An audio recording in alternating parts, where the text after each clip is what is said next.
Hey y'all, welcome back to my channel. In today's video, I'm going to be showing you guys how I make this shepherd's pie. Shepherd's pie is something I grew up eating. My mom loves to make it for us when we just want that nice comfort meal.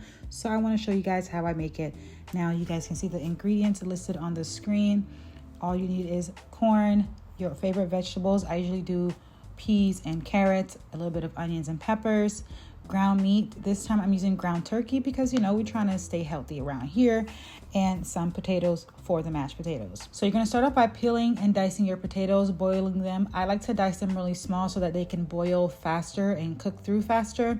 It just works for me that way. I'm going to go ahead and start working on the meat. Again, I'm using ground turkey instead of ground beef, but you can do what you want to do, baby. Normally I have it with ground beef, but again, trying to watch the carbs. So we're using our ground turkey from Jenny O's. Gonna brown that up. The thing about ground turkey, it doesn't really get brown, so just pay attention. I'm gonna be unboxing this little cheese rotary that I got from TikTok shop. It's just a different way to grate some cheese, so that's what I'm gonna be doing. I like it, but it's a little bit complicated to use. It gets the cheese stops turning into string and starts turning into crumble, which I don't understand why, because the attachment is for the string cheese.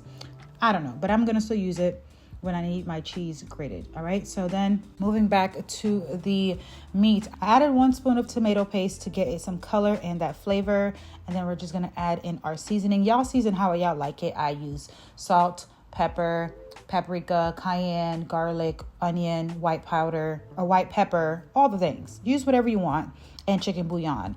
And then after that is all seasoned up, I go ahead and add my veggies, my corn, my peas and carrots and onions and all that jazz. And I just let it simmer. I added a little bit of water just so everything can cook together nicely. Now we're gonna go back to our potatoes. The potatoes are done. Literally, it was so fast because I cut them in small chunks. So that is a tip.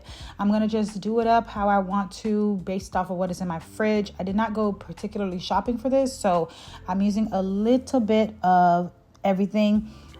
Sour cream for the creaminess, carnation milk, Cajun butter, a little bit of basil, salt, pepper, chicken bouillon to taste. I really like my mashed potatoes creamy, so that's why I add the sour cream. It just keeps it creamy, especially when you eat it as leftovers. It doesn't become dry.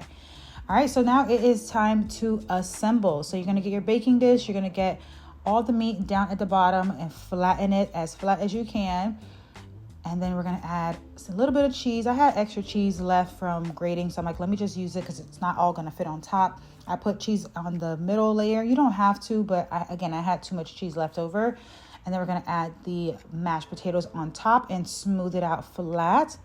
Once that is flattened and smooth to your liking, you're gonna add cheese. You can add cheese, that is optional. I am used to eating it with cheese, but you do not have to have it with cheese. You can leave it with just the meat and the mashed potatoes.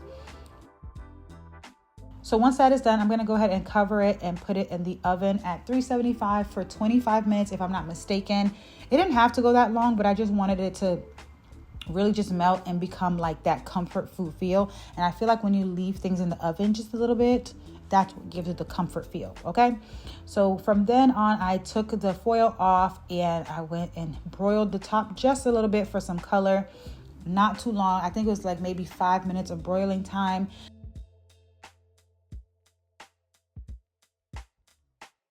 And here we are. You just serve it up with whatever you want to serve it with on the side. I think we had croissants on the side. I love this thing. It's a nice comfort food and it's a quick meal, okay? If you're ever in a rush, you don't really have time to be sitting in the kitchen slaving all day long, try this. It's really simple. It's really easy. You can make it how you want. You can make it spicy, creamy, however you want. It is a really, really nice comfort food. Me and my husband love eating this, and it was a 10 out of 10. Thank you guys so much for watching. If you have any other recipe recommendations, leave them down below, and I'll see you guys in the next video. Bye.